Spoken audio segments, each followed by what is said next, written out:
What's going on, guys? This is Rob, and before we start this video, we lost a member of the Rob Corps. A couple days ago, John Hawkes lost his dog of 13 years, which is always tough. He wanted me to give him a shout out. I don't know if a shout out's really the ideal thing to do here, but I'm sorry for your loss, John. It's always tough losing a dog. Believe me, I know. It's pretty rough. So if you guys watching this in the comment section, leave John your well wishes. You know, it's always tough losing a dog.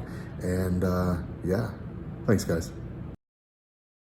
Okay, so we are picking up with Wolverine Volume 1. Well, really Wolverine issue number 1. Technically, this is the 7th solo series of Logan, of James Howlett as Wolverine. God, he's had a lot of solo series over the year. Some of them have been like mini-series, right? Like the original Wolverine solo series was a mini-series, and then he got his actual ongoing series. But this is part of Dawn of X, and we knew it was only a matter of time before Wolverine got one. But what this does is it initially picks up with Wolverine basically having gone full-on Old Man Logan, right? Having killed like Domino and Quentin Quire and Jean Grey. Now, here's the important thing to understand here, and this is why what goes on right now, a lot of people would kind of look at this and be like, oh man, here we go again. Like that's not the point, right? Like anybody who's been following the X-Men for any measure of time would know that like it's well established at this point that any mutant who dies can be brought back, right? Like that's kind of the cool thing. The idea of death now when it comes to the X-Men comics is it's just a means to further the story, right? To kind of create mystery, like who was it that did this and different things like that. We know it was Wolverine here, but I like the idea of death not really being used for shock factor, for shock value, but being used as a means of like, okay, let's see where this story goes, right? And so it's one of these crazy things because what we end up doing here is we jump back to 5 days before. And this initially picks up with Wolverine basically playing hide and seek with a whole bunch of little kids. And this is cool. This is one of the reasons why Benjamin Percy is such a good comic book writer. He focuses on like these small little nuanced details that make things interesting. And one of the big focal points of Wolverine is kind of like this inner turmoil that he's been going through. On one side, he looks at Krakoa and he sees it as a bit of a problem in the sense that people let their guard down here, and that when people let their guard down, people die. Hence the death of Charles Xavier early on in the Dawn of X story, and then of course his eventual resurrection. But the other struggle that he's going through is he kind of wants to let his guard down. Wolverine sort of lived a life where, for the most part, and really even ever since Sabretooth, you know, and the idea that Sabretooth has killed his love interest every year on his birthday, it's the idea that he's always been on his guard, right? He's always been looking over his shoulder, always wondering who's coming for him next, and it's kind of nice to be in a place where he doesn't really have to worry about that, right? Where he can essentially rest easy. And that's kind of the struggle that he's been going through over the course of the series of Dawn of X. Now, because of the fact that he's hidden so well, if Wolverine does not want to be found, he will not be found. And the result is that Jean Grey ends up basically saying, okay, you know, when the kids kind of are getting frustrated, Jean Grey's like, do you want a hint? And they're like, yeah, like give us a hint. So she's like, okay. And then she yanks Wolverine out of the bushes.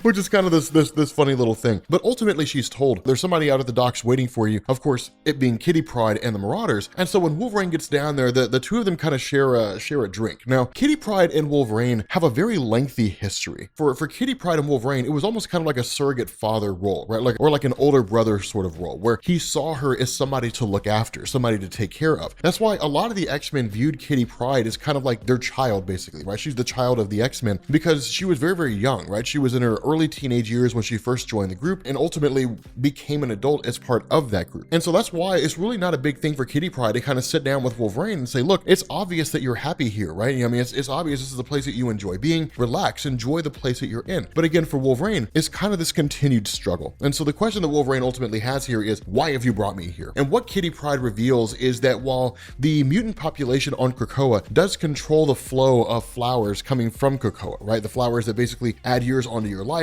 or they can cure you from any illness, things like that. While they control that insofar as those countries that publicly support Krakoa end up having the drugs of Krakoa bought publicly, those countries who cannot publicly support Krakoa get their drugs through the black market. But Krakoa controls both sides. It just looks like they only control one side. And so because of that, what Kitty Pryde has noticed is that over time, the plants have basically gone missing. Some of these plants have basically vanished. And that seems to be sort of a natural progression of things, right? It's like the DEA and the drugs that they bust people for. Over time, those drugs that they take end up disappearing little by little, right? Whether they're being used by DEA agents or being sold by the federal government, whatever the case is, like it just kind of goes missing, right? It's just sort of the price of doing business. But what makes this more intriguing is you've got a guy by the name of Jeff Bannister. And Jeff Bannister is essentially a CIA agent, at least that looks to be the case, who's investigating all of this, right? Talking to the FBI, working with them. And the CIA has largely been called in here because of the fact that while it does have incidents that take place inside the United States, which would normally keep keep it to the purview of the FBI, that because of the fact that Krakoa is an external country, right? It's another country outside the United States, and these drugs are coming from another country outside the United States, that it looks like it's CIA, if not DEA territory, right? But at the end of the day, the CIA being involved here is really the question of how far does this go? But essentially, Jeff Bannister, what he's discovered here is that somebody has essentially been getting their hands on this pollen and then cooking it, right? Like literally turning it into a kind of a drug lab and then using it for whatever purpose they're using it for. And that's when we switch over to one of the more interesting aspects of the kind of rise of the mutant population when we pick up with what's called the Order of X. And what we end up having here is Wolverine talking to Sage. Remember, Sage, the reason why she's in the position that she's in as far as the mutant population goes is because Sage's mind works like a computer. Everything she sees and everything that her mind interprets is cataloged and stationed away and stored away. So long as you never delete information out of like your pictures folder on your computer, it'll stay there forever. And that's the way Sage's mind works. And so where she basically responds to Wolverine, look, I can't really give you the exact information that you're looking for when he asks, where are these petals going? Like what's going on with this? Because she likens it to the number of cells that the human body loses every day. What she basically says is the only real information I can give you is that Krakoan flowers emanate a vast amount of pollen. With the various governmental agencies out there, this pollen is monitored. Depending on what kind of drugs people are making, the air in particular areas will become more dense or something along those lines. But by whatever manner and whatever means, the atmosphere more or less is being monitored by like multiple agencies out there. And so the result is that she says in this one particular location just outside of Moscow was this huge amount of pollen that was basically released, right? And because Krakoan flowers carry and release so much pollen, that kind of points to the idea that that's where it's taking place, right? At the very least, that's where Wolverine needs to go. And so that's when we end up switching over to really what makes Jeff Bannister kind of interesting, right? Because we could look at this and we could kind of say, okay, so like there's a CIA agent here and he's helping track down the drugs. Who really cares about this guy? What makes this cool is the direction that he's coming from, right? He ends up having some documents that are handed over to him by another member of the CIA. And then of course, a doctor comes to visit him and says, your daughter's ready to see you now. And that's when we get in there and end up finding out that Jeff Bannister is doing this from a place of anger. And the reason why is because he's talking to his daughter and she's kind of like,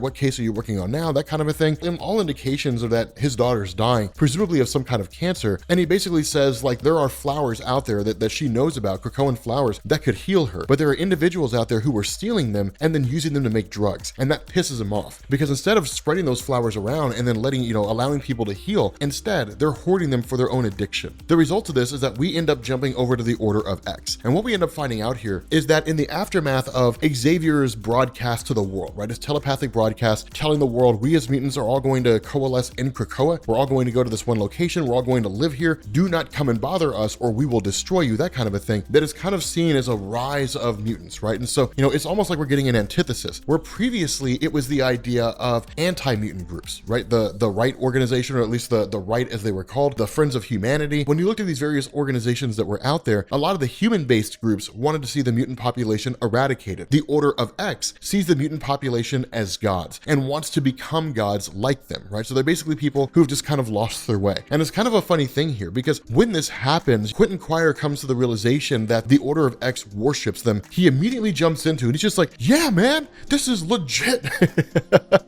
He sees it as kind of a party situation. And so what we end up doing here is we pick up, well, at least we have Quentin Quire, who just sort of like jumps out into this crowd of people who are celebrating the arrival of the X-Men, kind of seeing them as like, yeah, they're great beings who are here, and just sort of jumps into the party, only for it to turn out that when they start popping this pollen substance, that they immediately kind of start to go crazy, right? They sort of begin losing their minds, and then they intend to like eat the mutants, right? To consume their blood in order to become gods, just like, anybody else. Now, it's interesting to ask the question, would that work? Right? Like, would that work if they consumed the blood of the mutant population? Would that blood enter into their bloodstream and then in turn allow them to become mutants? Probably not. One, because you're talking about like blood types, and usually incorrect blood types do not mix, and that can kill you. Two, there's no guarantee they could even handle those powers in the first place. And three, it just doesn't really work that way. So because of that, they're jumping in and trying to fend off these various guys. Suddenly, they all start dropping dead. And that's when Jean Grey, that's when Wolverine, that's when Quentin Quire come to the realization that it's the pollen that's essentially killing them. Again, tracking, continuing on this mission of tracking things down, Wolverine ends up coming into this place outside of Moscow and tracking down these Russian mob guys, and then starts asking questions. And where Wolverine does notice that they have kind of, mutant power dampeners here, at the end of the day, he pops the claws, makes them talk, and what they reveal is that there's what's called the Pale Girl, some being out there with power that seems to have the power of the Purple Man, right? Or maybe she's just kind of a telepath. Whatever the case is, she's referred to as the Pale Girl. And what she's she's done here is she basically showed up on the doorstep of these guys and said, I will give you the flowers of Krakoa, but I'm going to take 80% of the money that you make, right? Kind of setting up a drug trade more or less. And so when they initially tried to defy the Pale Girl, went to Sokovia and stole flowers from there, then ultimately the Pale Girl showed up, and then to make an example out of them, forced the guy to essentially burn his own eye out of his head. Again,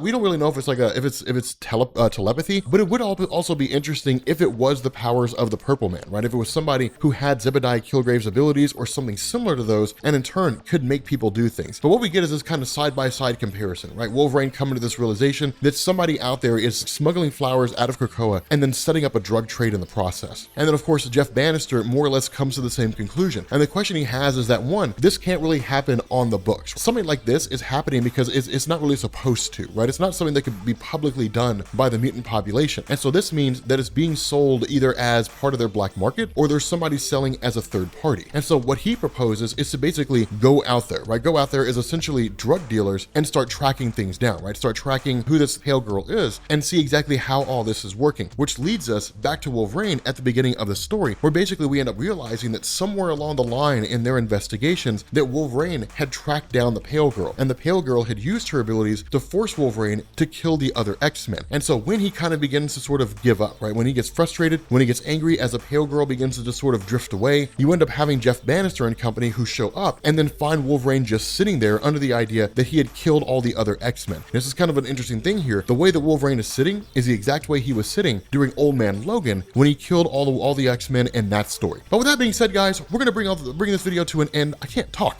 If you are new here to Comics Explained, make sure you guys hit the sub button to become part of the Rob Corps. If you guys enjoyed this video, make sure you drop a like, and I will catch you all later.